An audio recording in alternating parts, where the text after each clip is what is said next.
सुस्वागतम मित्रमंडळींनो. तर आपल्या चॅनलवर नवीन असाल तर चॅनलला सबस्क्राईब करून घ्या. तर आजच्या भागामध्ये इकडे आता साविंत्या खूप खुश असतात, कारण साविंत्या आता नीताला घेऊन घरी आलेले असतात. आणि तेवढ्यात जो भास्कर असतो तो भास्कर बघतो आणि म्हणतो की काय चाललंय तुमचं, आणि काय कुठं गेली होतीस असं विचारतो. आता लगेच घाईघाई नीता तिथून त्यांना घेऊन जाते आणि रूममध्ये आल्यावरती नीता खूपच खुश असते. नीता आणि अवंती दोघी पण खूपच खुश असतात.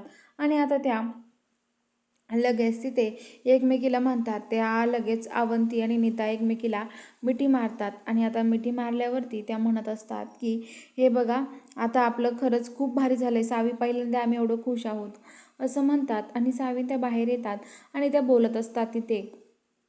त्या म्हणत असतात की हे बघा, आता आपल्याला जे पुढचं पाऊल उचलायचं आहे ना ते विचार करून, कारण की आता हे सगळं काही कुणाला कळायला नको, नाहीतर हे सगळं जर कुणाला कळलं ना तर खूप अवघड होईल. अवंती नीता वहिनी, हे बघा, एवढ्या याच्यात आपल्याला खुश होऊन जमणार नाही, कारण की आता अजून आपल्याला दामिनीचं सत्य सगळ्या जगासमोर आणायचं आहे.